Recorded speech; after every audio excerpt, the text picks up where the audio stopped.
Bismillahirrahmanirrahim. Hadis nomor 37 dalam Al-Arba'in An-Nawawiyah. An Ibni Abbasin radhiyallahu anhuma, dari Ibnu Abbas, semoga Allah meridhoi keduanya. An Rasulillahi sallallahu alaihi wasallam fima yarwi an rabbihi tabaraka wa ta'ala qala. Dari Rasulullah sallallahu alaihi wasallam meriwayatkannya dari Rabb-Nya, Allah subhanahu wa ta'ala berfirman. Ini merupakan salah satu di antara hadis qudsi. Innallaha katabal hasanati wasayyiati tsumma bayyana dzalik. Sesungguhnya Allah Ta'ala mencatat kebaikan-kebaikan dan keburukan-keburukan, kemudian menjelaskan aturannya. Faman hamma bihasanatin falam ya'malha katabahallahu indahu hasanatan kamilatan. Barang siapa yang berniat melakukan kebaikan lalu tidak mengerjakannya, maka Allah akan mencatatnya di sisinya satu kebaikan yang sempurna. Wa in hamma biha fa'amilaha katabahallahu azza wa jalla indahu asra hasanatin ila sam'ihi ma'atin difin ila ad'afin katsirah. Jika ia berniat lalu ia mengerjakannya, maka Allah mencatatnya baginya 10 pahala sampai 700 kali lipat, yang kelipatannya sangat banyak. Wa in hamma bisayyiati falam ya'malha katabahallahu indahu hasanatan kamilatan. Jika seseorang hamba berniat untuk melakukan keburukan lalu tidak melakukannya, maka Allah mencatatnya di sisinya satu kebaikan yang sempurna. Wa in hamma biha fa'amilaha katabahallahu sayyi'atan wahidatan. Jika ia berniat untuk melakukan keburukan lalu ia mengerjakannya, maka Allah akan mencatat baginya satu dosa. Hadis riwayat Imam Bukhari dan Imam Muslim.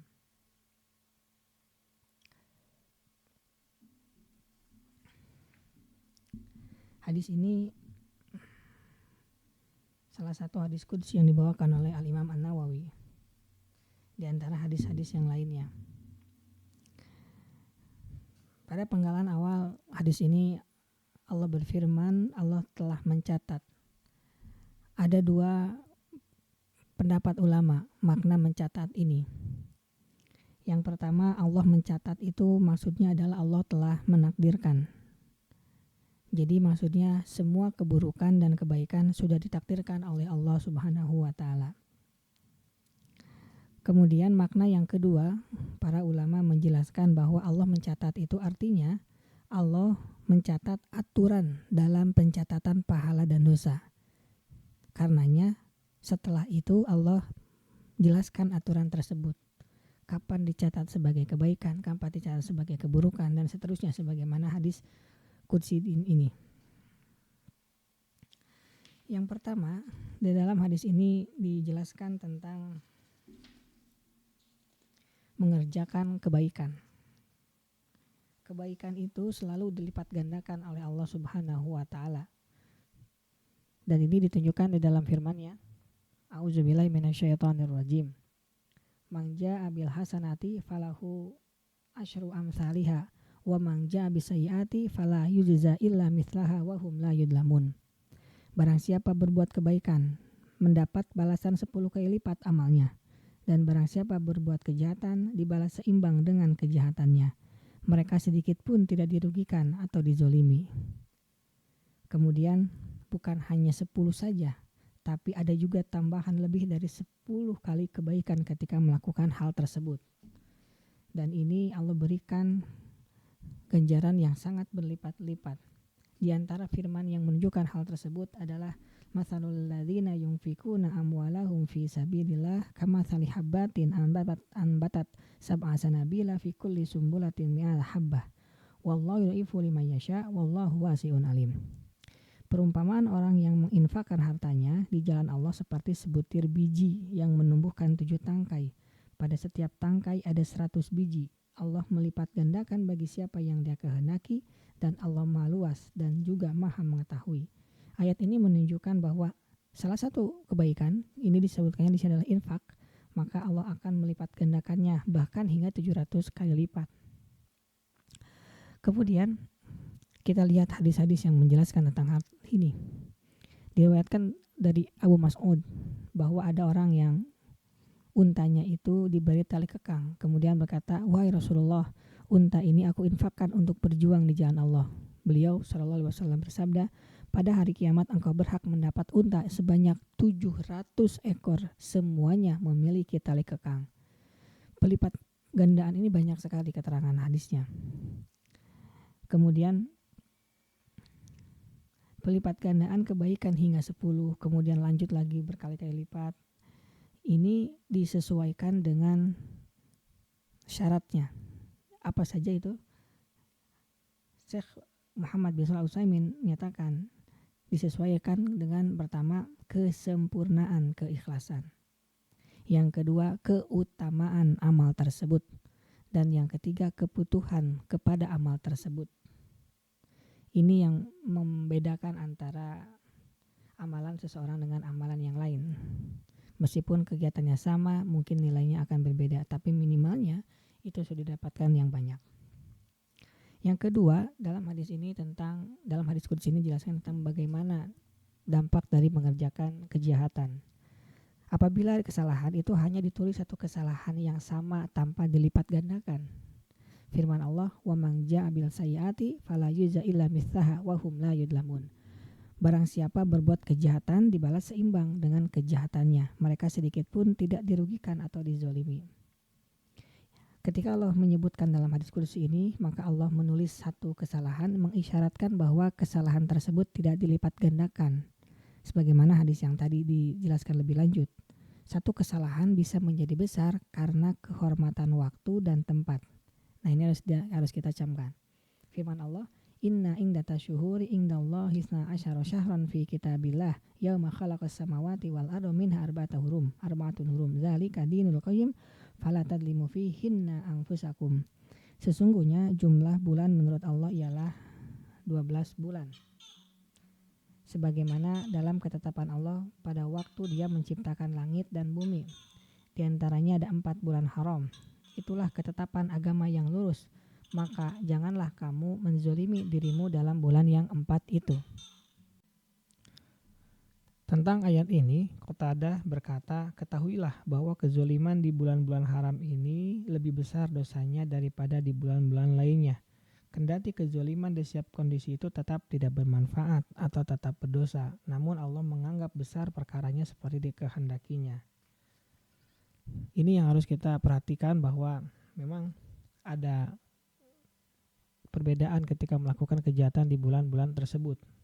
Ada kelipat gandaannya.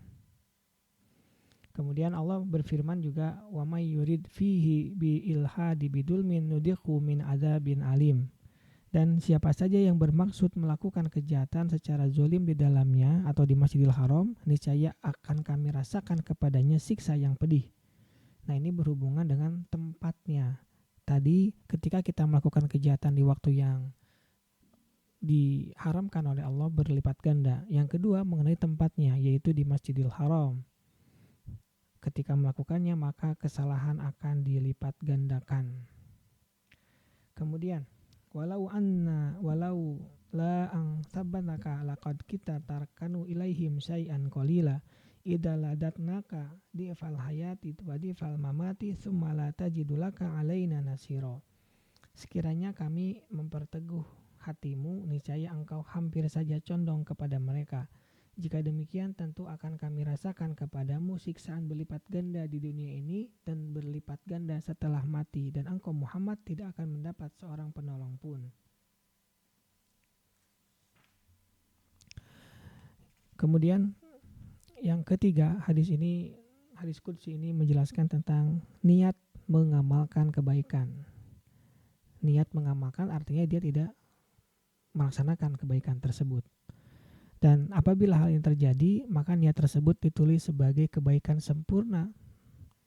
Sebagaimana hadis Ibnu Abbas dan lain-lain. Di dalam hadis Abu Hurairah juga diriwayatkan bahwa jika hambaku berniat ingin mengerjakan kebaikan, maka aku menulis satu kebaikan baginya. Jadi secara zahir menunjukkan bahwa yang dimaksud dengan niat di dalam hadis tersebut ialah niat yang kuat yang disertai kemauan yang keras untuk beramal. Jadi tidak hanya sekedar lintasan hati yang kemudian hilang tanpa semangat dan tekad untuk beramal. Jika niat disertai perkataan dan usaha, maka pahalanya naik lagi. Tapi tidak terjadi karena mungkin ada penghalang dan seterusnya. Ibnu Abbas radhiyallahu taala anhuma pernah berkata, orang-orang yang duduk atau tidak ikut berperang itu berbeda satu derajat dengan mujahidin. Orang-orang yang duduk tidak ikut berperang tapi mempunyai uzur. Kemudian orang-orang yang tidak ikut berperang berbeda juga derajatnya dengan orang yang berangkat tidak mempunyai uzur. Jadi perkataan Ibnu Abbas ini menjelaskan bahwa ketika kita melakukan niat, kemudian niat itu kita coba azamkan, kemudian kita usahakan, tapi pada akhirnya kita akhirnya tidak mendapatkan, itu berbeda dengan hanya niat saja tanpa ada berusaha sedikit pun. Berikutnya, yang keempat, hadis qudsi ini menjelaskan bagaimana apabila kita memiliki niat ingin mengerjakan kesalahan, tetapi ia tidak mengerjakannya. Apabila hal ini terjadi, maka kita harus melihat apakah yang menyebabkannya tidak mengerjakannya. Apabila ia meninggalkannya karena Allah, maka ini tidak lagi diragukan, pasti mendapatkan amal soleh. Namun apabila orang itu berniat mengerjakan maksiat tapi meninggalkannya karena takut kepada manusia atau riya terhadap manusia, maka ada yang mengatakan bahwa orang tersebut tetap disiksa karena ia meninggalkan kemaksiatan tersebut dengan niat seperti itu. Karena pendahuluannya takut kepada manusia atas rasa takut kepada Allah, itu haram hukumnya. Sebagaimana ada hadis yang kita tahu ya tentang dua orang muslim yang bertemu dengan pedang masing-masing. Mereka itu, kata Rasulullah SAW, itu dua-duanya tempatnya di neraka. Kenapa? Ditanya kepada Rasulullah SAW, maka beliau SAW menjawab, innahu kana harison ala qatli sahibihi, sesungguhnya ia ingin membunuh sahabatnya tersebut. Gitu ya. Padahal jika ia mengutarakan kemaksiatan yang ia inginkan dengan lidahnya, ia disiksa karena keinginan tersebut. Seperti itu. Kemudian ketika ada niat kita melakukan kejahatan, kemudian niat tersebut hilang dan tekadnya melemah tanpa sebab darinya, apakah ia disiksa? Nah ini kita kembalikan lagi kepada kenapa dia meninggalkannya. Apabila ini dia memang niat karena Allah, maka dapat pahala. Tapi kalau karena manusia, maka tidak dikenakan pahala. Maka kita rangkum hadis ini, maknanya adalah yang pertama, betapa luas kasih sayang dan karunia Allah untuk hambanya, baik berupa pemberian pahala, ampunan, maupun penghapusan dosa, serta betapa adil keputusannya.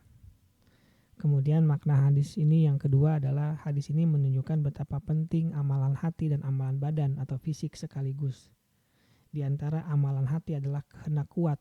Hadis qudsi ini menyebutkan himmah dan niat. Amal badan merupakan terwujudnya kehendak tersebut atau batalnya kehendak tersebut.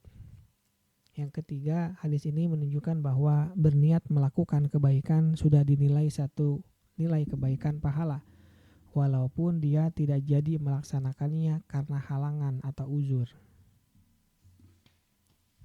Yang keempat, mewujudkan niat baik dalam kehidupan nyata akan diberikan ganjaran 10 kebaikan hingga 100 kali lipat, bahkan lebih banyak daripada itu. Jadi berniat baik saja sudah mendapat 1 pahala. Kemudian mewujudkan niat baik itu menjadi nyata akan mendapatkan 10 pahala hingga 100 kali, bahkan berlipat-lipat. Yang kelima, orang yang berencana berbuat 1 keburukan, lalu dia tidak jadi melakukannya karena Allah Subhanahu wa Ta'ala, maka dia tetap mendapatkan nilai 1 kebaikan pula. Hal ini dikarenakan membatalkan keinginan buruk bukanlah perkara mudah, melainkan butuh perjuangan yang cukup berat. Oleh karena itu, sangat wajar bila dia tetap mendapatkan pahala 1 kebaikan yang sempurna. Subhanaka Allahumma wa bihamdika asyhadu an la ilaha illa anta astaghfiruka wa atubu ilaik. Assalamualaikum warahmatullahi wabarakatuh.